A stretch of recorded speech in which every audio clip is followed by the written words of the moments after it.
Jamal Nyers here with Peter Fury at the Hughie Fury Joseph Parker press conference here in Manchester. How happy are you that the fight is now going ahead in Manchester?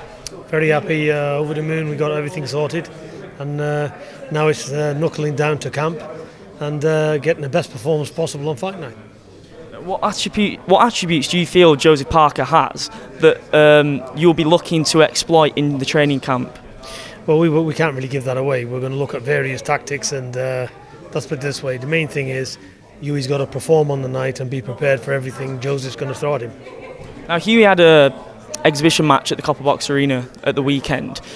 How good of an experience do you feel that was for him, even though you've had the fight announced with Joseph Parker? Yeah, it's just to run out to feel his distance, to have an opponent throwing live punches back and just get soaking in the atmosphere and just playing around in there, you know. It just shows you the level of him. You know, he can get around that ring with them type of opponents and not take a shot. So it's just a matter of him just playing around, enjoying himself. Now, as you mentioned before, you know, Hughie's only 22 years old. How far do you think he can go with so many years ahead of him in this boxing career?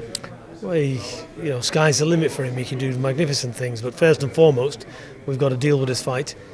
Make sure he puts his best foot first and comes in the best shape of his career. And what do you tell Hughie when, obviously, a lot of talk has been away from this fight and what's next? Dillian Whyte has been talking to Joseph Parker about potentially stepping in if Hughie can't make the fight. There's always talk of the likes of Tony Bellew, Deontay Wilder. How do you keep him focused on his opponent? Well, all them conversations don't mean shit, do they? Because they're not fighting him, are they?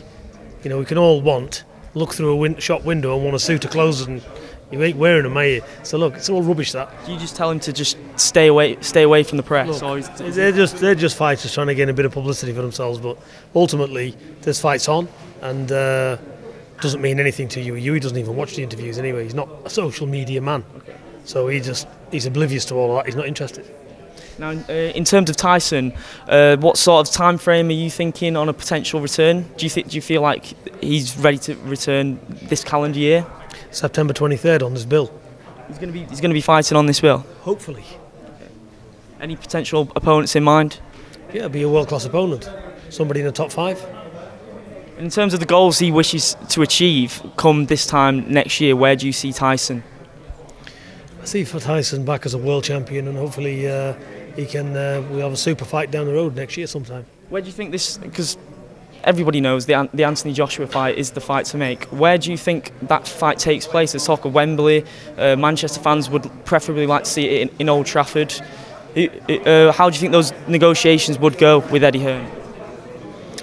I'm not really interested. I'm just interested in one thing at the time, and if that fight becomes available, probably later on next year. At the back end, September, October 18, that's possible for them. And until that time comes, there's no point discussing it. Okay, well, thanks a lot for speaking to us. Thank you. Cheers.